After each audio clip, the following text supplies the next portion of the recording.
Hello students. I hope सब अच्छे होंगे।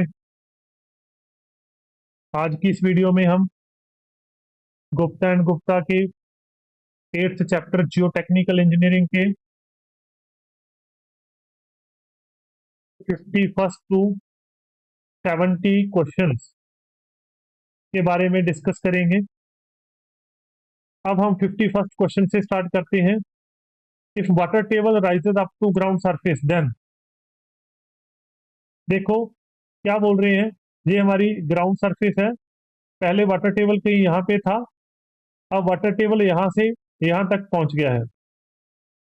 ग्राउंड सरफेस तक वाटर टेबल पहुंच गया है यहाँ तक। तो इससे क्या इफेक्ट पड़ेगा।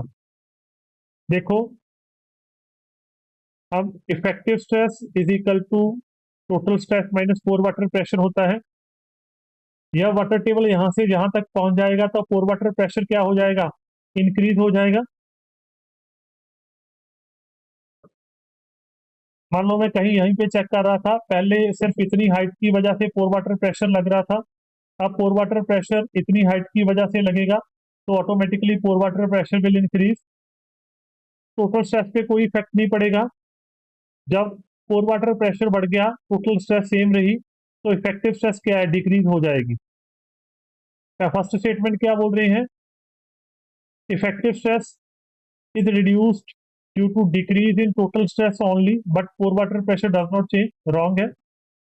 Effective stress is reduced due to increase in pore water pressure only but total stress does not change. B option is the correct. Pore water pressure बढ़ा, इसी वजह से इफेक्टिव स्ट्रेस कम हुई है। Total stress is reduced due to increase in pore water pressure only but effective stress does not change. Wrong है। Total stress is increase due to decrease in pore water pressure. Pore water pressure decrease नहीं हो रहा, pore water pressure तो increase हो रहा है। तो D option is also wrong. The option is the B. 52 question के बारे में डिस्कस करें। The critical hydraulic gradient IC is equal to IC of a soil mass और स्पेसिफिक ग्रेविटी जी। ओके, क्रिटिकल हाइड्रोलिक ग्रेडियंट का क्या होता है, जब पाइपिंग कंडीशन होती है किसी भी डैम वगैरह के नीचे से सीपेज हो रही है, अगर जहां पे क्रिटिकल हाइड्रोलिक ग्रेडियंट बन गया तो यहाँ पे सीपेज होनी स्टार्ट, बाहर पानी बाहर आना स्टार्ट हो जाएगा, जिसको क्विकसैंड कंडीशन बोलते हैं। उस कंडीशन में क्या होता है कि I critical is equal to gamma submerged upon gamma W.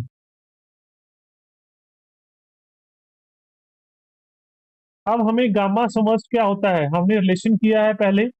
Gamma submerged is equal to G minus one into gamma W upon one plus C. ये आई समर्स्ड का होता है डिवाइड बाय गामा डब्ल्यू। जब हम cancel करेंगे तो ये आई critical का फॉर्मूला आ गया। I critical is equal to G minus one upon one plus C.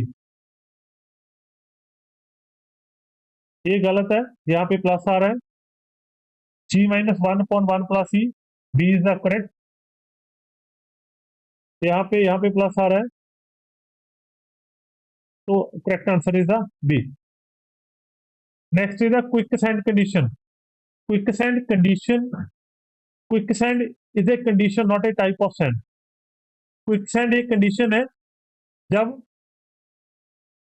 Exit gradient critical gradient के बराबर हो जाता है। जब I is equal to I critical हो जाता है तो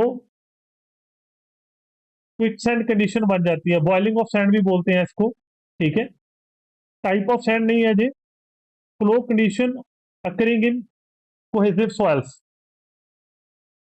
flow condition occurring in non cohesive soil. Cohesive soil में कभी भी क्विक सैंड कंडीशन नहीं आती, क्योंकि क्विक सैंड कंडीशन पे शियर स्ट्रेंथ जीरो हो जाती है। टॉ क्या होता है, C plus sigma tan phi होता है। तो अगर सॉइल कोहेसिव है तो सी फैक्टर तो रहता ही रहता है, कभी भी उसकी शियर स्ट्रेंथ जीरो नहीं होती। क्विकसैंड कंडीशन कोहेजनलेस सॉइल में पाई जाती है, क्योंकि उसमें ये तो ऑलरेडी जीरो होता है। और जब आई क्रिटिकल के बराबर हो जाता है तो shear स्ट्रेंथ क्या हो जाती है, जीरो। तो flow condition occurring in cohesionless soil, C is a correct. Cohesion soil में नहीं होती quick sand condition. Next is the 54th, the hydraulic head that would produce a quick condition in a sand stratum of thickness 1.5 metre. कोई soil thickness है 1.5 metre है, इसमें water flow कर रहा है ऊपर को, इसमें क्विक सैंड कंडीशन हो रही है कहते हैं। और क्या दिया हुआ है, स्पेसिफिक ग्रेविटी दी है 2.67, बॉयड रेशियो दी है 0.67। फाइंड आउट क्या करना है, हाइड्रोलिक हेड करना है। ध्यान में रखना हाइड्रोलिक हेड बोला है, हाइड्रोलिक ग्रेडियंट नहीं बोला। आई क्या होता है, हाइड्रोलिक ग्रेडियंट। ये होता है hydraulic head divide by L. L is length of sand through which water is flowing. ठीक है, कितनी लेंथ में पानी फ्लो कर रहा है। अब एल की वैल्यू यहाँ पे 1.5 है, तो हमने एच निकालना है। H is equal to I into L. ये क्रिटिकल कंडीशन में बोल रहे हैं, तो आई क्या हो जाएगा यहाँ पे, आई क्रिटिकल इंटू एल। अब आई क्रिटिकल क्या होता है, हमने ऊपर फॉर्मूला किया है, I critical is equal to G minus 1/1 plus E. G हमें दिया हुआ है, जी की वैल्यू 2.67 है, 2.67 माइनस 1 डिवाइड बाई 1 प्लस ई की वैल्यू 0.67 दी है। 2.67 माइनस 1, ये भी 1.67 आ गया, ये भी 1.67 आ गया, तो कैंसिल करके आई क्रिटिकल की वैल्यू क्या आ गई, 1। तो अगर यहाँ पे हम आई क्रिटिकल की वैल्यू 1 पुट करें और एल की वैल्यू 1.5 है, तो हाइड्रोलिक हेड की क्या वैल्यू आ जाएगी, 1.5। इसमें बच्चे काफी कंफ्यूज होते हैं। यहाँ पे ये बात ध्यान रखने वाली है कि इन्होंने हाइड्रोलिक हेड निकालने को कहा है, ना कि हाइड्रोलिक ग्रेडियंट। अगर हाइड्रोलिक ग्रेडियंट निकालने को क्या होता तो यहाँ पे 1 वैल्यू आती। ठीक है, नेक्स्ट क्वेश्चन 55th क्वेश्चन की बात करें। Physical property of a permanent which influence permeability are. Okay, नीचे वाले में से कौन सी वैल्यू परमेबिलिटी को इफेक्ट करती है। देखो, के, जो के होता है coefficient of permeability, that is proportional to gamma upon mu. Gamma के डायरेक्टली प्रोपोर्शनल होता है यूनिट वेट के, और विस्कोसिटी के इनवर्सली प्रोपोर्शनल होता है। जितनी विस्कोसिटी ज्यादा होती है फ्लो की, सॉरी फ्लूइड की, उतना उसको फ्लो करना इजी नहीं होता, टिपिकल होता है। तो दोनों पे डिपेंड करता है, तो both viscosity and unit weight. Next is the 56th question, select the correct statement. First क्या है, greater the viscosity greater the permeability, बिल्कुल गलत है। जितनी विस्कोसिटी ज्यादा होगी उतनी परमेबिलिटी कम होगी। जो चीज ज्यादा गाढ़ी है उसको फ्लो करना उतना ही औखा होएगा, उतना ही आसान नहीं होएगा। The greater the unit weight of fluid, the greater is the permeability. Second option बोल रहे हैं कि जितनी ज्यादा यूनिट वेट होएगा उतनी ज्यादा परमेबिलिटी होएगी। ठीक है, the greater the unit weight smaller the permeability, गलत है। Unit weight does not effect the permeability, बिल्कुल गलत है। ठीक है, तो option correct option is the B.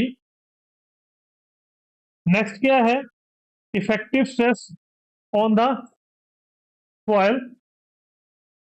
Effective stress के बारे में है, increase void ratio and decrease the permeability. हमें पता है जितनी इफेक्टिव स्ट्रेस ज्यादा होएगी, किसी चीज पे हम जितनी स्ट्रेस ज्यादा ला रहे हैं उतनी वो ज्यादा कंपैक्ट होएगी, उतनी उसकी वॉइड रेशियो कम होएगी और परमेबिलिटी भी कम होएगी। Increase void ratio decrease permeability गलत है, दोनों को इंक्रीज कर रही है, नहीं गलत है। Decrease both is also wrong. Decrease void ratio नहीं, हाँ डिक्रीज बोथ, वॉइड रेशियो को भी, ये सी ऑप्शन सही है। जितनी वॉइड रेशियो कम होएगी उतनी परमेबिलिटी कम होएगी, दोनों को डिक्रीज करती है। D is wrong. Next 58th question, if the permeability of soil is 0.8 mm per second, type of soil is। देखो, हमें पता है कि ग्रेवल की परमेबिलिटी होती है जो वो ग्रेटर देन 1 सेंटीमीटर पर सेकेंड होती है। अगर मैं सैंड की बात करूं, सैंड की परमेबिलिटी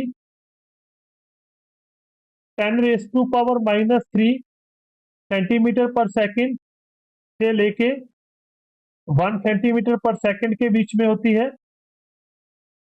सिल्ट की परमेबिलिटी 10⁻³ सेंटीमीटर पर सेकेंड से लेके 10⁻⁻7 सेंटीमीटर पर सेकेंड होती है। क्ले की परमेबिलिटी बहुत कम होती है, लेस देन 10⁻⁻7 सेंटीमीटर पर सेकेंड। अब ये परमेबिलिटी 0.8 mm पर सेकेंड है, mm की बात कर रहा हूं, तो यहाँ पे अगर mm लिखूं तो ग्रेवल की कितनी होगी, 1 सेंटीमीटर मतलब 10 mm पर सेकेंड से ज्यादा होगी, ये तो कम है, ठीक है। इसकी परमेबिलिटी कितनी होगी, 10⁻³ सेंटीमीटर, 10⁻³ सेंटीमीटर मतलब अगर mm में बात करूं तो 10⁻⁻2 mm पर सेकेंड से लेके 1 सेंटीमीटर मतलब 10 mm, इस रेंज में आ गई है ना। 0.8 mm इस रेंज में आएगा, तो हमारा आंसर क्या है, 10। Which of the following method is suitable for determination of permeability of clay soils. इसमें ध्यान रखना, आपको एक ट्रिक बता रहा हूं।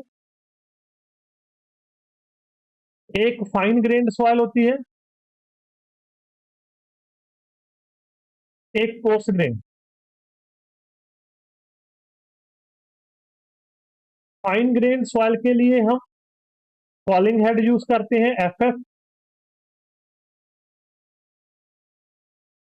कोर्स ग्रेन के लिए हम कांस्टेंट हेड CC। F के लिए F, C के लिए C। ये क्या बोल रहे हैं, क्ले, क्ले क्या है, फाइन ग्रेन सॉइल है, फाइन ग्रेन है तो क्या कौन सा मेथड यूज होएगा, फॉलिंग हेड, ठीक है। Next is the 60th question, coarse grain के लिए पूछ रहे हैं, कोर्स ग्रेन के लिए क्या होएगा, constant head CC, constant head method. Due to rise in temperature the viscosity and the unit weight of the percolating fluid are reduced to 60% and 90% respectively. If other things remains constant, the coefficient of permeability increase होएगा या decrease होएगा, कितना होएगा उसके बारे में हमने बताना है। हमें पता है coefficient of permeability क्या होता है, proportional to gamma upon mu, gamma के डायरेक्टली प्रोपोर्शनल, म्यू के इनडायरेक्टली प्रोपोर्शनल, ठीक है। अगर मैं पहले बोलूं कि पहले परमेबिलिटी K1 थी, यूनिट वेट फ्लूइड का गामा 1 था और विस्कोसिटी μ1 थी। अगर हम अब देखें, अब परमेबिलिटी मान लो K2 होगी है, अब क्या है कि विस्कोसिटी रिड्यूस होगी है, रिड्यूस्ड टू 60% है, ये बात भी ध्यान रखने वाली है। रिड्यूस्ड वाई नहीं है, रिड्यूस 2 है, 2 का मतलब 60% पहुंच गई है, अगर बाय होता तो 60% कम होगी है, ठीक है। अब इसमें क्या बोल रहे हैं के रिड्यूस टू 60%, और जो हमारा यूनिट वेट है वो 90% रिड्यूस हो गया है। इसका मतलब यूनिट वेट कितना हो गया, 0.9 गामा वन हो गया, और विस्कोसिटी कितनी है, 0.6 gamma one, sorry mu one. अब मैं इसकी रेशो लूं, K1/K2 रेशो लूं तो क्या होएगा, gamma one upon mu one, 0.6 mu one ऊपर चल जाएगा अपॉन 0.9 गामा वन, ये कैंसिल हो गए, तो K1/K2 is equal to 0.6 divide by 0.9। ठीक है, अब मैं K2 को लिख सकता हूं कि K2 is equal to 0.9 upon 0.6 K1, ये कैंसिल करके क्या आएगा, 1.5। इसका मतलब जो न्यू परमेबिलिटी है वो 1.5 टाइम हो जाएगी प्रीवियसली परमेबिलिटी के। इसका मीनिंग 50% क्या हो जाएगा, इंक्रीज। तो परमेबिलिटी क्या हो जाएगी, increase by 50%। Option B is the correct option. Next 62 question के तरफ चलते हैं। Coefficient of permeability of a soil, क्या बोल रहे हैं कि coefficient of permeability of soil does not depend upon temperature. नहीं भाई, टेम्परेचर पे डिपेंड करती है। अगर टेम्परेचर बढ़ गया तो विस्कोसिटी कम हो जाएगी, परमेबिलिटी बढ़ जाएगी। ठीक है, increase with increase in temperature, सही है। जब टेम्परेचर इंक्रीज होएगा तो क्या होएगा, देखो टेम्परेचर इंक्रीज हुआ, विस्कोसिटी कम होगी। किसी चीज को हम गर्म करते हैं तो वो उसकी विस्कोसिटी कम हो जाती है, विस्कोसिटी कम होगी तो परमेबिलिटी क्या हो जाएगी, इंक्रीज हो जाएगी। ठीक है, तो correct answer is the B. Next क्या बोल रहे हैं, डिक्रीज, गलत है। ठीक है, B option is the correct. Average coefficient of permeability of a natural deposit, अच्छा पैरेलल टू स्ट्रेटिफिकेशन और परपेंडिकुलर टू स्ट्रेटिफिकेशन की बात कर रहे हैं। स्ट्रेटिफाइड सॉइल कौन सी होती है, जो लेड फॉर्म में होती है, एक लेयर किसी और सॉइल की, दूसरी और की, तीसरी और की, इसको हम स्ट्रेटिफाइड सॉइल बोलते हैं। मान लो ये वाली सॉइल है, इसकी परमेबिलिटी K1 है, इसकी परमेबिलिटी K2 है, इसकी परमेबिलिटी K3 है, इसकी परमेबिलिटी K4 है, और इसकी हाइट है जो H1 डेप्थ तक है, इसकी H2 है, इसकी H3 है, इसकी H4 है। तो ये पैरेलल टू स्ट्रेटिफिकेशन की क्या बात कर रहे हैं, अगर हम इस पूरी सॉइल की, ये वाली पूरी सॉइल की एवरेज कोफिशिएंट ऑफ परमेबिलिटी निकालना है पैरेलल टू स्ट्रेटिफिकेशन इस डायरेक्शन में, ये स्ट्रेटिफिकेशन का स्ट्रेटिफाइड लेयर इस फॉर्म में है, तो ये वाली डायरेक्शन होगी पैरेलल टू स्ट्रेटिफिकेशन, ये वाली डायरेक्शन कौन सी होगी, परपेंडिकुलर टू स्ट्रेटिफिकेशन। सबसे पहले तो आपको बता दूं कि always parallel to stratification permeability ज्यादा होती है as compare to the perpendicular to stratification. ठीक है, ऑप्शन तो हम लगाते हैं parallel to stratification is always greater than, yes बिल्कुल सही है, ए ऑप्शन। लेस वाली गलत है, बोथ डायरेक्शन में सेम होती है, गलत है। पैरेलल टू स्ट्रेटिफिकेशन मे और may not be greater than, ये भी गलत है। इसमें देखो, अगर हम पैरेलल टू सर्टिफिकेशन निकालनी है, के एच परमेबिलिटी लिख रहा हूं मैं उसको, उसका फॉर्मूला क्या होता है, K H is equal to K1H1 plus K2H2 up to जितनी भी लेयर है, divide by H1 plus H2 plus H3। ये average permeability parallel to the stratification का फॉर्मूला होता है। अगर मैं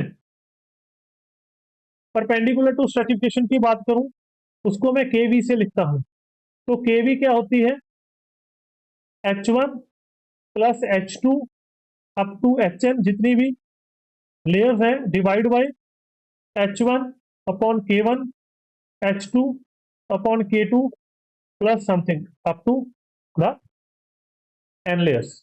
ठीक है, अब आप इसमें कोई ना कोई वैल्यूज पुट करके भी देख सकते हो, इसकी कुछ वैल्यू ले लो, K1 की, K2 की, K3 की, H1 की, H2 की, H3 की।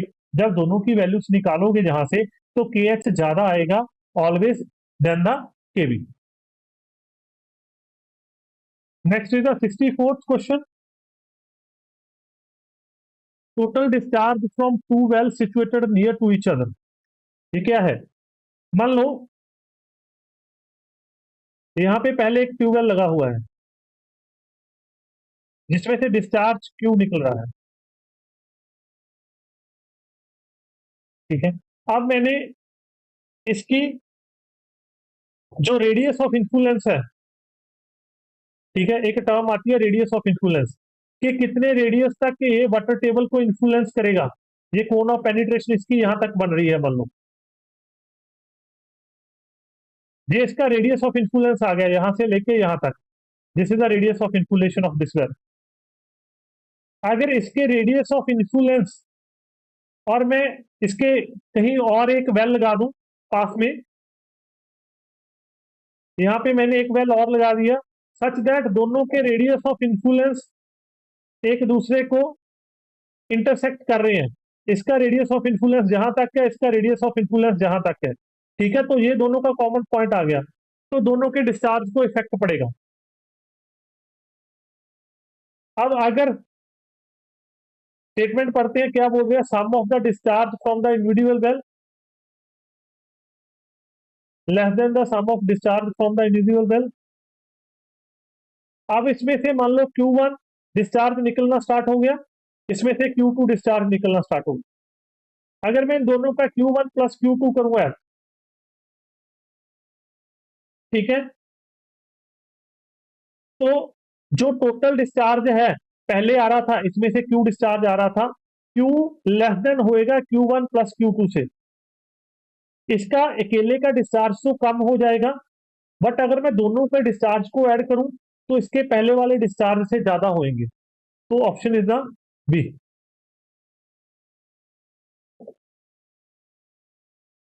Next question is the flow net पे है। क्या बोल रहे हैं, the flow net of a earthen dam with 30 metre water depth consist of. क्या है, यहाँ पे कोई अर्दन डैम है, यहाँ पे वाटर लेवल है 30 मीटर तक का। अब यहाँ से सीपेज होना स्टार्ट हो गया, इसको हम फ्लो लाइंस बोलते हैं, these are the flow lines. यहाँ से मैं इक्विपोटेंशियल लाइंस ड्रॉ करता हूँ, these are the equipotential lines. ऐसे ये जो दो फ्लो लाइंस है, एक ये वाली फ्लो लाइन, एक ये वाली फ्लो लाइन, जो इसके बीच वाला एरिया है इसको फ्लो चैनल बोलते हैं। ये एक फ्लो चैनल आ गया ये वाला, ये दूसरा फ्लो चैनल आ गया, ठीक है। और इसको हम इक्विपोटेंशियल ड्रॉप बोलते हैं, एक दो तीन चार पांच छह, इसको इक्विपोटेंशियल ड्रॉप बोलते हैं। तो ये क्या बोल रहे हैं कि 25 इक्विपोटेंशियल ड्रॉप है, एनडी से लिखता हूं मैं उसको, एनडी कितनी है 25, नंबर ऑफ फ्लो चैनल कितने बोल रहे हैं, पांच। एच की वैल्यू हमें दी हुई है 30।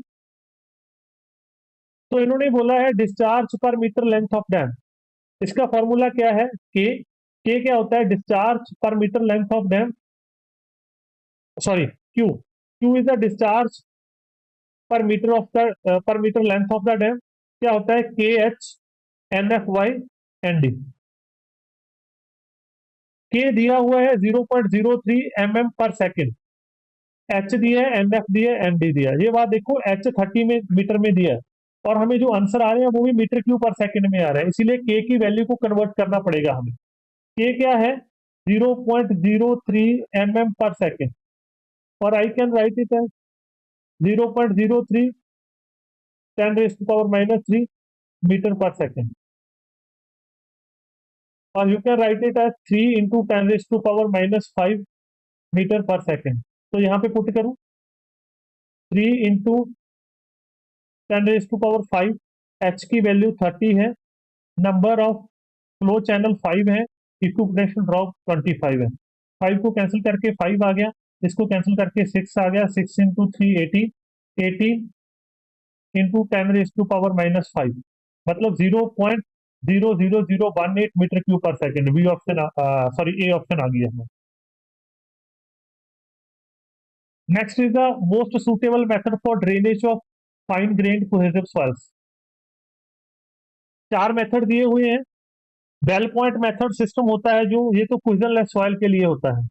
अगर क्विजन लेस सॉइल की आपने ड्रेनेज करनी है वो ऑटोमेटिकली हो जाती है। हम एक बेल बना देते हैं, यहाँ से क्विजन लेस सॉइल है, ऑटोमेटिकली सीपेज वगैरह होती रहती है। डीप बेल भी इसी का नाम है। ये दोनों सेम ही है, बेल पॉइंट मेथड और डीप बेल मेथड। ये क्विजन लेस सॉइल के लिए होता है। जो वैक्यूम मेथड है ये भी सिल्टी सैंड्स के लिए होता है, सिल्टी सैंड्स के लिए। और हमें पूछा गया है fine grain cohesive soil. Fine grain cohesive soil मतलब क्ले के लिए पूछा गया है हमें। इसके लिए क्ले के लिए, क्ले के लिए इलेक्ट्रो ऑस्मोसिस मेथड होता है यूज करते हैं। इलेक्ट्रो ऑस्मोसिस मेथड में क्या होता है, क्ले पे नेगेटिव कंटेंट होता है, सॉरी नेगेटिव चार्ज होता है क्ले के पार्टिकल के ऊपर। ठीक है, तो हम क्या करते हैं, इसमें करंट पास कराते हैं, डीसी करंट, उसमें से पॉजिटिव नेगेटिव वाटर को अट्रैक्ट कर लेता है और वहां से हम उसको ड्रेन आउट कर देते हैं। Total number of stress component at a point within the soil mass loaded at boundaries 9 होते हैं। ये आपने ध्यान में ही रखना है, 9 स्ट्रेस कंपोनेंट्स होते हैं। Next is the 68। 68 क्या है, Boussinesq's influence factor for vertical pressure at the depth Z and at the centre of circular area of diameter A. Okay, uniformly distributed load है ये, वैसे तो डायरेक्ट फॉर्मूला ही है। क्या है कि सर्कुलर एरिया को यूनिफॉर्मली लोडेड किया गया है। सर्कुलर एरिया को यूनिफॉर्मली लोडेड किया गया है। आपने इन्फ्लुएंस फैक्टर निकालना है इसके सेंटर के बिल्कुल वर्टिकल नीचे, इस पॉइंट पे जो यहां से जेड नीचे है। और मान लो क्यू इसका लोड है, यूनिफॉर्मली डिस्ट्रीब्यूटेड लोड है क्यू। तो इसका फॉर्मूला क्या होता है, sigma Z is equal to Q 1 minus 1 by R plus Z the square की होल पावर 3/2। पहले तो 3/2 वाला आएगा, 5/2 वाला तो कैंसिल ही हो गया। यहाँ पे आर क्या है, इसका रेडियस, बट हमें क्या दिया हुआ है, डायामीटर, ए डायामीटर दिया हुआ है। इसका मतलब क्या है, ए इज इक्वल टू 2r हो गया, और आर की जगह पे मैं a/2 पुट कर सकता हूँ। ये क्यू है, ये इसका इन्फ्लुएंस फैक्टर है, तो क्यू इंटू ये इसका इन्फ्लुएंस फैक्टर है IF। ये IF का फॉर्मूला है, हमें IF को ही बोला गया है इन्होंने। ठीक है, तो IF यहाँ पे क्या आ गया, 1 माइनस 1 डिवाइडेड बाई आर की जगह पे a/2 पुट कर दूं, तो ए क्या बन गया, a/2z का स्क्वायर की होल पावर 3/2। तो देखो कौन सा बन रहा है, ये तो a/z है, 2 नहीं है नीचे, जहां पे भी a/z है, यहाँ पे a/2 है, तो D is the correct answer. अगर आर की फॉर्म में दिया हो, यहाँ पे हमें रेडियस दिया होता कि एरिया ऑफ रेडियस आर, तो हम आर देखते तो r/z आता। ठीक है, जहाँ यहाँ पे दिया होता कि सर्कुलर एरिया ऑफ रेडियस ए, अगर रेडियस ए वाली बात होती तो हमारा ऑप्शन ए करेक्ट होता। ठीक है, next is the 69। Intensity of vertical pressure directly below the concentrator load of 3/2 ton, depth of 3/2 metre. Okay, क्या है यहाँ पे ही करता हूं कि यहाँ पे कोई पॉइंट लोड लगा है, उस पॉइंट लोड की जो वैल्यू है क्यू की, क्यू कितना दिया हुआ है, 3/2 टन। इस लोड के नीचे सॉइल में डायरेक्ट नीचे यहाँ पे इंटेंसिटी ऑफ वर्टिकल प्रेशर निकालना है, जो यहाँ पे जेड दूरी पे है। जेड की वैल्यू भी आपको दी गई है 3/2 मीटर। तो वॉस्निक क्वेश्चन के अकॉर्डिंग क्या होता है, अगर बिल्कुल नीचे निकालना है तो आर 0 है। ठीक है, तो सिग्मा जेड क्या होएगा, वैसे तो सिग्मा जेड का जो फॉर्मूला होता है वो होता है 3q/2πz²।